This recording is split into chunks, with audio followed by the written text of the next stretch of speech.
is Live 5 News. A Live 5 investigation found hundreds of charities in South Carolina are collecting money when they aren't supposed to be. Dozens of them are right here in the Lowcountry, taking in money despite being under suspension by the state. As Michal Higdon explains, many of those nonprofits say they had no idea. When it comes to nonprofits, South Carolina ranks in the top 10 across the nation when it comes to charitable giving, from churches to museums, animal societies, and hospitals, all working to make the Palmetto State a better place. One of those is Carolina Studios. We teach children how to record their own music when we use a computer. So I call it the recording arts using computer technology. Carolina Studios was founded in 2001, and you might recognize the name because Mark Bryan with Hootie and the Blowfish is on the board. So is Sam Epstein. We serve on average about 1,800 kids a year. We're in the schools every day, every week. They are one of more than 12,000 nonprofits currently registered in South Carolina. They were also one of the nonprofits that was on the Secretary of State's suspended charities list. Up until I emailed you, did you guys realize that Carolina Studios was on the suspended list? We had no idea. In order to be a nonprofit, you have to register as a charitable organization with the Secretary of State, and you must send in your financial reports every year so the state can keep tabs on how you spend donor money. If you don't, the Secretary of State's office sends you a notice saying they have not received an annual report. After 15 days, if the charity still does not file, they're issued a fine. That fine is $10 a day until it maxes out at $2,000. Once a charity gets to that point, they're placed on the suspended list, published online to the public. Notices are sent every step of the way. It's very frustrating, and we are not here to punish the nonprofit community. We want to work with the nonprofit community. This is a list of suspended charities here in South Carolina, and the number on the list really changes every week. At last check, there were 300 charities listed on the suspended list, and nearly 100 of them are right here in the Lowcountry. Now, if you are on this list, you are not supposed to be soliciting donations. When I first started investigating, I reached out to well-known charities such as Palooza, which was on the list, yet still collected thousands of dollars at its annual cancer fundraising event at Folly Beach. I'm working on a story about charities that are on the suspended list by the Secretary of State, and noticed that Palooza was one of those charities. Palooza leaders said they weren't available to discuss their suspension on camera, but they did send me a statement saying, in part, despite completing the routine paperwork, it was not received by the South Carolina Secretary of State. Palooza contacted the Secretary of State's office to inquire and has since resubmitted the documents and paid the fine. I contacted all of the local suspended charities. The ones that got back to me said they had no idea they were suspended despite the state sending notices. Do you think that the Secretary of State needs to do more, or what could be different to make sure that charities know that they're on the suspended list? It's probably more on us, and it's just something that as a board we need to be more careful of managing. But thank you for bringing this up to our attention. Carolina Studios board members pitched in to pay the fine out of their own pockets, not from donations. My research also paid off for the Secretary of State, who requested my list of suspended charities that were still soliciting donations. For Live 5 Investigates, I'm Michal Higdon. Last year, according to the Secretary of State, they collected $381,000 in fines. Their office kept $200,000 of it, and the rest went to the general fund of South Carolina. Now, if you'd like a full list of the charities that are on the suspended list, all you have to do is go to this story on live5news.com. 5 News. Our main purpose here, our main goal is to protect the charitable donor. In the season of giving, many of you may be looking to write a check to a nonprofit organization of your choice. There are thousands of charities registered in South Carolina, but there are also hundreds on the suspended list. And as Michal Higdon found out, a legal warning has officially been issued for 2 of them right here in the Lowcountry.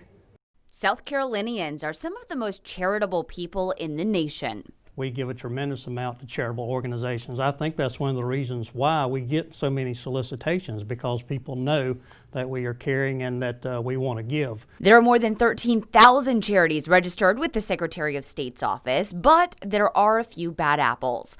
Last month, through a Live 5 investigation, I introduced you to several charities that had been placed on the suspended charities list. In speaking with the more than a dozen charities that I did in the Low Country, all of them claimed that they had no idea they were on the suspended list.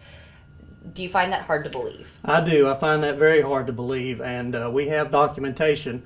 It's a lengthy process to make it to be a suspended charity here in South Carolina. In order to be a nonprofit, you have to register as a charitable organization with the Secretary of State. You must also send in your financial reports every year so the state can keep tabs on how you spend donor money. If you don't, the Secretary of State's office sends you a notice saying they have not received an annual report. After 15 days, if the charity still does not file, they are issued a fine. That fine is $10 a day until it maxes out at $2,000. Once a charity gets to that point, they are placed on the suspended list. That list is published online to the public, and notices are sent every step of the way by certified mail, email, and phone calls. But if the nonprofit chooses to continue soliciting donations, the Secretary of State can file an injunction. Do you know how many injunctions you filed so far this year? We filed 12. These are the two most recent injunctions filed by the Secretary of State, both of which are right here in the Low Country. The first is Susie's Zoo Sanctuary for Special Needs Kitties in St. Stephen. And then the second one is the Southeastern Chamber of Commerce in North Charleston. I have reached out to both for comment. Secretary Hammond says they are not here to punish nonprofits, just make sure they are complying with the rules. Our main purpose here, our main goal is to protect the charitable donor. And unless that annual report is filed, unless we have the numbers from that organization, we cannot help educate the donor on how much is actually going toward the charitable purpose. For Live 5 Investigates, I'm Michal Higdon. Many people choose to give before the start of the new year because you can still write it off for your 2019 tax purposes. If you're one of those people, Michal has steps of how to look up a charity on this story on live5news.com. She also walks you through how to see how much of the donations that charity is actually spending on their outlined purpose. One South Carolina leader is now taking a local nonprofit organization to court after a Live 5 investigation showed it was soliciting donations despite being suspended by the Secretary of State's office. Susie's Zoo Sanctuary for Special Needs Kitties is located in Berkeley County. Michal Higdon found out the charity has been suspended, though, since 2016, and the state now taking legal action. There are more than 13,000 nonprofits registered in South Carolina, and the Secretary of State is tasked with making sure each one is following the law. They have to register with the state, and every year they have to submit a financial report. But through a Live 5 investigation, I found out there were dozens of charities that were asking for donations when they were suspended.